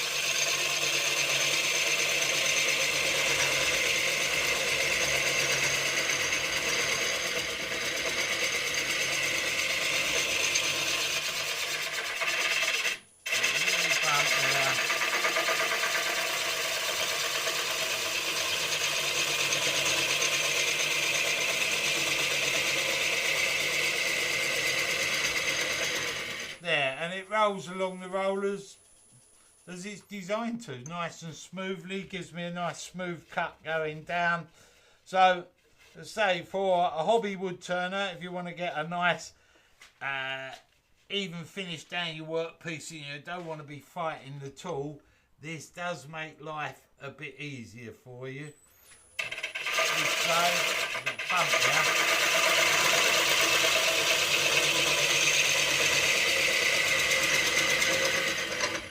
Just coming round now, just getting the bottom. And get the curve on the bottom.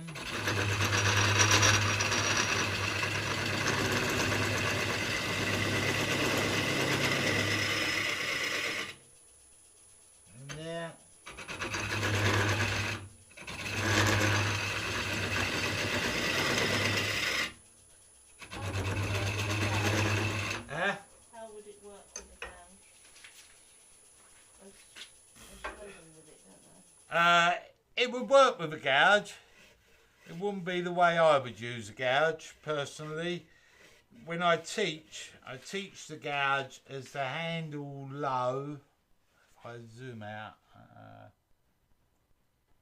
don't know if you can see it. I teach with a gouge that the handle is low in your hip here, and you lay the bevel on and you raise the handle to get the cut. It's on and off. If you're using this for here set up, you're going to be coming in when you're laying down, it's horizontal, isn't it? You're going to be coming in horizontal. So I use a technique when I hollow a bowl that I will be horizontal, rub the back of the bevel, lean forward to get the tip cut, rotate the thing, and then go in to hollow the bowl. So yes, it would work, but you're taking away a bit of tool control. And you know, again, it depends where you want to be with your wood turning. If you want to learn, spend time and learn your tool control. Is it a lot easier with holding on to the tool? Oh, it's a lot easier with holding on to the tool, especially when we're going a bit deeper here. I'm not holding the handle anywhere near as much as I would normally do.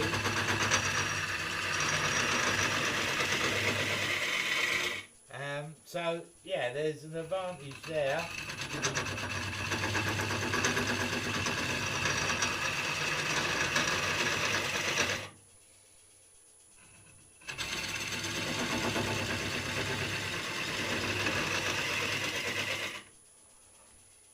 So yeah, it does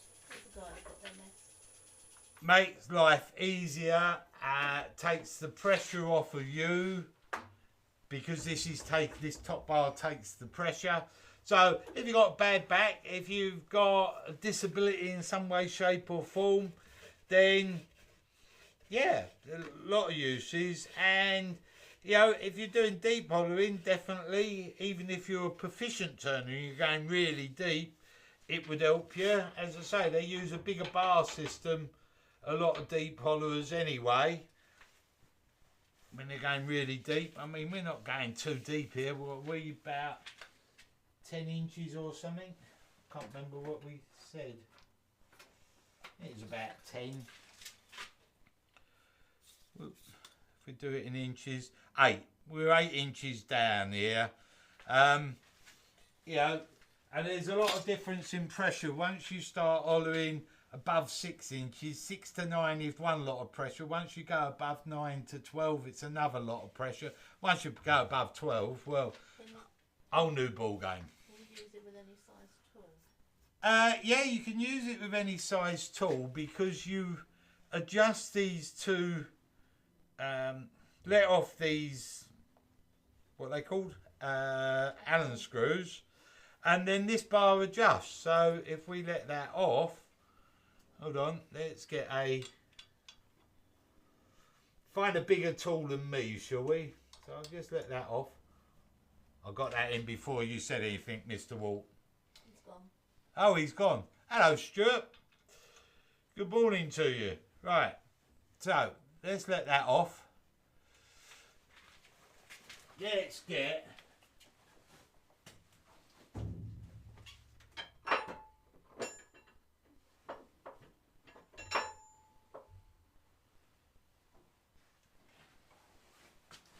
so this is the Sorby hollowing tool. Get that knuckle out of the way. So I can just adjust that bar now to what suits that. And then with my Allen key, that I carefully put in my pocket, pinch that up. That's where I want to be. Lock this off.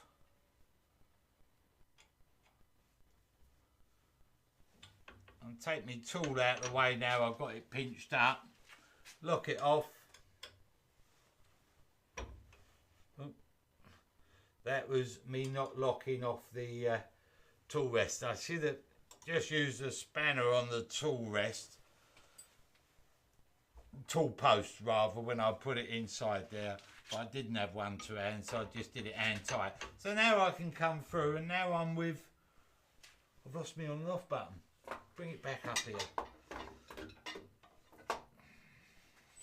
It's much easier turning without cameras, so now I can just come round.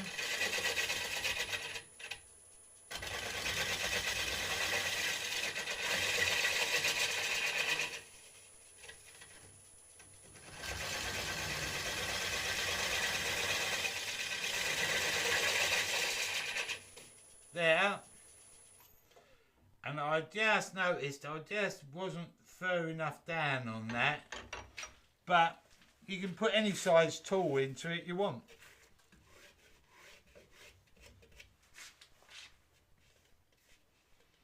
If I wanted to go in with a big scraper, got a big scraper. How big's your scraper? Oh, I've got a really big scraper. Right, hold on. So, where's me big boy scraper? I've lost it. What have I done with big boy scraper? Oh, there it is. Right, so here's me big boy scraper. This is a 19mm bar. And I can come through there.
That's using a 19mm in there, and there's no pull down, so the tool is not trying to pull your handle up in the air because this top bar stops that from happening. So you know, it's quite a smart bit of kit really.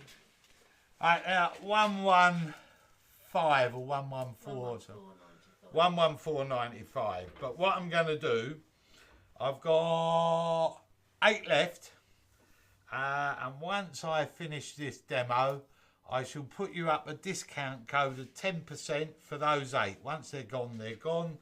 There'll be a discount code going up in a few minutes' time.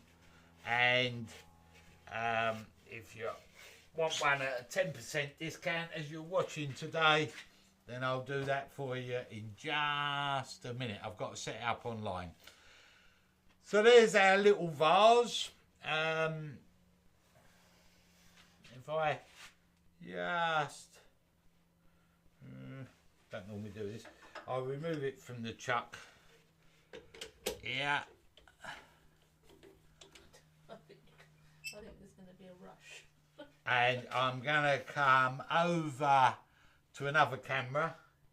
Intro camera. What's happened there then? I'm back with you.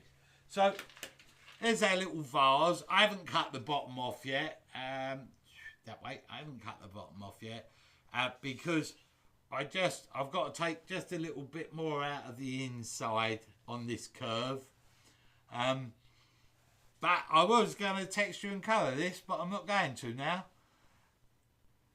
Yeah. Screw thread size of the tool post. It's the standard Robert Sorby. I think it's something like they use a 5/8 thread on all their tool posts. So all the Sorby tool post system is interchangeable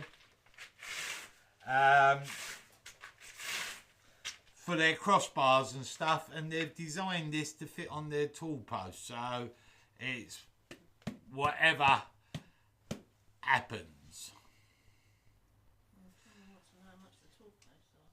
tool post comes with it at that price. You just need to know what size tool post your banjo takes, and you just order it with the correct tool post. M10, it might be M10 5/8. I think it's not metric. I think it's 5/8, which is equivalent to M10. I might be wrong. I don't know. It's a standard Sorby one. Anyway, so there's the HollowPro in action. Quite an impressive bit of kit. If you're a hobby turner and you want to roll a bit deeper and all the rest of it, it's I can see it being a useful tool to your armament. You know. Can you say you can order it without a stem? You can order it without a stem. So if you've already got the Sorby tool post system, you just order the HollowPro without the stem, and it's a bit cheaper because you're not buying a stem that you don't really need. So that's it. So there's our little vase. There's our demonstration of the HollowPro. Ta-da, HollowPro. Hope you've enjoyed it. I hope it's been a little bit different to normal. If you have enjoyed it, please give us a thumbs up. It helps the channel. It helps with... We don't have a 1-inch tool post listed. We do. We do. Oh, well, if we haven't, I'll turn it on in just a second. Takes me a couple of minutes. I've got to go up, fire the computer up, put a discount code in the website so it can see it, and then I will stick the discount code up in the description below in the next 5 minutes. So if you're interested in buying one with a 10% discount, just come back to this video that stays live, look at the message below, it'll be down there as we talk, and I'll put a code in there, discount code. There are 8 left. I had 10 in yesterday, 1 sold last night. There's 9 if someone don't mind a second-hand one. Couple of marks. Been used once by one careful owner. So I'll put 9 and just put in the comment you don't mind if you have the used one. That's fine. So there's 9. Otherwise there's 8. Thanks very much for stopping by. I hope you've enjoyed your morning. It's been good fun. Without incident. Adrian, come on later. He wanted to know if you're planning to finish the offset bowl. Adrian, you came on later. Right. I was explaining earlier. I had a few problems. From week 1, I didn't set it up properly. That was my fault. Me. As soon as I see it a bit out on the chuck mount, I should have squared it up and I didn't. The gold foil I was using, gold leaf, was an imitation gold leaf, and I've used it before, it's been fine. And in my defence, what happened Saturday afternoon, I was explaining this at the beginning, Saturday afternoon, I came back over here because I was a bit, it went so wrong, and shot a video which I'm editing and I'll put up at some point. And I gold leafed it again with this stuff, and it weren't right. And Karen came over and had a look at it. She said, no, it don't look right. And I've done it loads of times before. You know, it's relatively easy. So Karen's reading the packet, and this stuff has got a 3-month shelf life, which is 6 years old. So anyway, so in answer to your question, what I did is I remounted it last Saturday afternoon. It's not so offset now. When I put it back in the chuck, I couldn't get it to get rid of the screw holes and all the rest of it. So it's not quite so offset. It's still a little offset. And I used a thing called gold leaf paint, and you can see the texture in there. That was the effect that I was aiming for. I've just got to finish it off. I'm going to put the gold round the, if I could turn something properly, round the edge here, around the rim to blend in. And I need to repolish the lacquered finish on the front here, because I've got a couple of little overspills of the paint, nothing major, but buff up burnishing cream, and then I'll get it finished and it will go up. But that's how it should have looked, and so you can see the texture through the gold. I'll wave things about all over the place there. So yes, it is nearly finished. I just bit of bad turning on my behalf, and the gold leaf imitation what is it? Similar? No, it's not right. Can't think of the word. The imitation gold leaf, that'll do. It's got a shelf life, 3 months. 6 years on, it's all gone in the bin now. Rubbish. Absolute rubbish. So what I saved by buying that instead of proper gold leaf, I've thrown away. Should have bought, I'm not going to do it again. I will only buy a proper gold leaf because it's got no shelf life. Half price things, spring sale is for everybody except for Michael Stratton when I run it. I'm going to bar him from anything. It's just, but there will be a 10% sale on HollowPros in 5. I'll put it up, come back, have a look in the description if you want one. As soon as you see the code there, you'll be able to use it on the website. But it's just literally, once they're gone, they're gone. And then I'll take the code off once they're sold out. Hope you've enjoyed your morning. It's been good fun doing it, as per always. I shall finish off the inside of the bowl in a bit, and I'll go and put you up a code that you can use in a minute. Enjoy the rest of your weekends. Don't forget, thumbs up, help me, helps the channel, gets it out there a bit more if you haven't done so. If you've not subscribed, subscribe. But looking at all the names on here, you're here every week, you've got nothing better to do. Have a good weekend. Thanks for stopping by, and goodbye.